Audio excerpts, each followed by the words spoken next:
गाड़ी अभी तक मदीना के अल हमीदिया रेलवे लाइन स्टेशन पर खड़ी है। नाजरीन, आज 100 साल से ज्यादा का अरसा हो चुका है, लेकिन अभी भी वो रेल गाड़ी मदीना के उसी स्टेशन पर खड़ी है।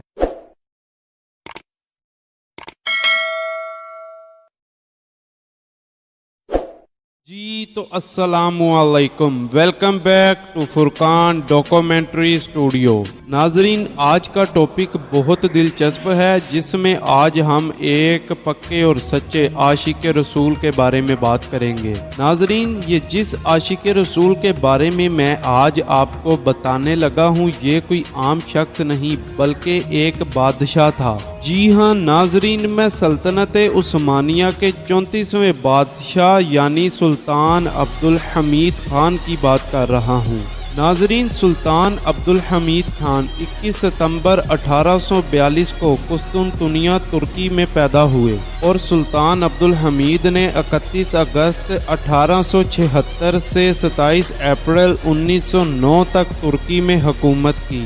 नाजरीन, सुल्तान अब्दुल हमीद को अपने दौरे हुकूमत में हर किस्म की मुसीबतों और रुकावटों का सामना करना पड़ा। नाजरीन, इसके बावजूद भी सुल्तान अब्दुल हमीद ने अपनी हुकूमत में हर काम अल्लाह और अल्लाह के रसूल की रज़ा के मुताबिक ही किया। नाजरीन, सुल्तान अब्दुल हमीद अपने नाम की वजह से पूरी दुनिया में शोहरत तो रखते हैं, लेकिन इसी के साथ साथ सुल्तान अब्दुल हमीद खान अपने ज़हन और सियासत की वजह से भी बहुत मशहूर थे। नाजरीन, सुल्तान अब्दुल हमीद की सियासत और ज़हन के बारे में साबिक German chancellor Otto von Bismarck कहते हैं कि when there is 100 gram intelligence in the world, 19 gram belongs to Abdul Hamid, 5 gram belongs to me and 5 gram belongs to the other politician in the world।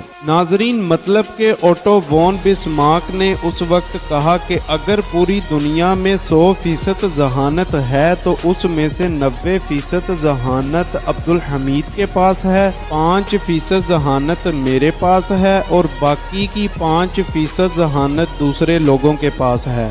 तो नाजरीन, auto von Bismarck की इस बात से आप अंदाज़ा लगा सकते हैं कि सुल्तान अब्दुल हमीद कितने ज़हीन इंसान थे। और नाजरीन, इसी के साथ मैं आपको ये भी बताता चलूँ कि सुल्तान अब्दुल हमीद के दौरे हुकूमत में किसी गैर मुस्लिम यानी किसी ईसाई, काफिर या यहूदी की इतनी मजाल नहीं थी कि वो इस्लाम के बारे में कोई भी गलत बात कर सके, और पूरी दुनिया के गैर मुसलमान सुल्तान अब्दुल हमीद के नाम से ही खौफ खाते थे। तो नाजरीन, चलते हैं इस वीडियो के दूसरे टॉपिक की तरफ।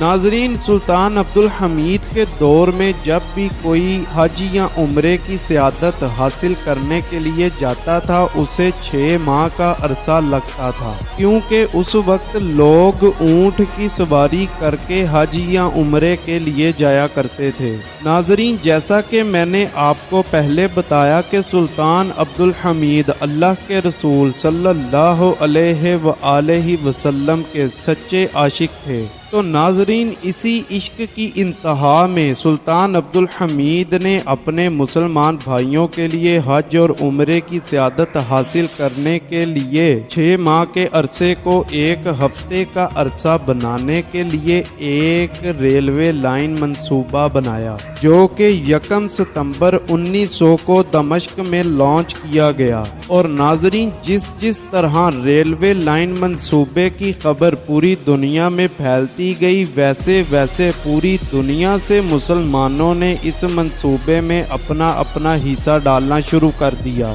और नाजरीन, ये मंसूबा जिसका नाम सुल्तान अब्दुल हमीद ने हिजाज रेलवे लाइन रखा, इस मंसूबे के खिलाफ सुल्तान अब्दुल हमीद को बहुत सी रुकावटों का सामना भी करना पड़ा, लेकिन नाजरीन, सुल्तान अब्दुल हमीद ने अपने इस मंसूबे को दुश्मनों के साथ लड़ते हुए तकरीबन 8 साल के अरसे में मुकम्मल कर लिया। اور ناظرین سلطان عبدالحمید کو عاشق رسول ایسے ہی نہیں بولا جاتا بلکہ ان کا دور حکومت اور ان کی تمام حیات زندگی اس بات کا ثبوت دیتی ہے کہ سلطان عبدالحمید ایک پکے اور سچے عاشق رسول تھے، کیونکہ ناظرین 8 سال کے اس عرصے میں جب حجاز ریلوے لائن منصوبہ مدینہ شریف میں پہنچا تو سلطان عبدالحمید نے حکم دیا کہ جیسے ہی ٹرین مدینہ کی حدود میں داخل ہو تو پٹریوں پر کارپیٹ بچھا دیے جائیں، یعنی قالین بچھا دیا جائے۔ تو ناظرین سلطان کا یہ حکم سن کر کچھ لوگوں کی عقل ہی کام کرنا بند کر گئی۔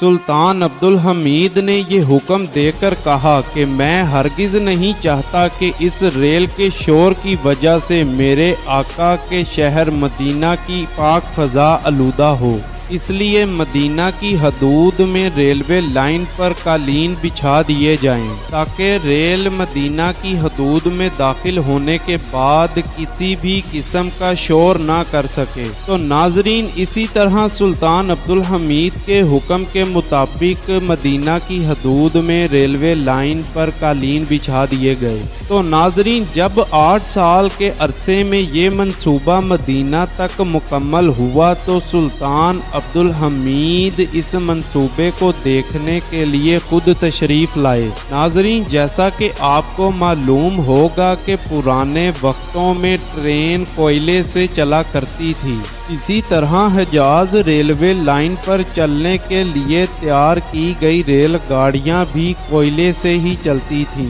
اور ناظرین سلطان عبدالحمید جب تشریف لائے اور انہوں نے دیکھا کہ یہ کوئلے سے چلنے والی ریل بہت شور ڈال رہی ہے تو سلطان عبدالحمید نے کچرا اٹھا کر اس ریل گاڑی کو مارنا شروع کر دیا اور حکم دیا کہ ایسی ریل گاڑی جو میرے آقا کے شہر میں شور مچائے اس کو میں ہرگز چلنے نہیں دوں گا، اور حکم دے کر اس ریل گاڑی کو وہیں کھڑا کر دیا۔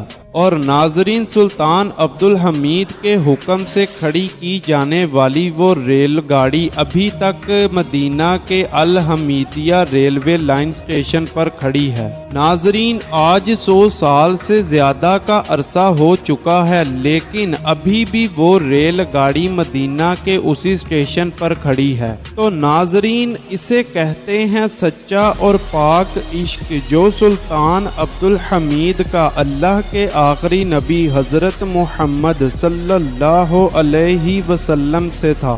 جی تو ناظرین امید کرتا ہوں آج کی یہ ویڈیو آپ کے لیے دلچسپ اور نالج میں اضافے کا باعث ہوگی۔ اسی طرح کی دلچسپ اور انفارمیٹیو ویڈیوز دیکھنے کے لیے فرقان ڈاکومنٹری اسٹوڈیو کو لائک، شیئر اور سبسکرائب کر لیں۔ اسی کے ساتھ فرقان کو ڈاکومنٹری اسٹوڈیو سے اجازت دیجیے، ملتے ہیں اگلی ویڈیو میں۔ اللہ نگہبان۔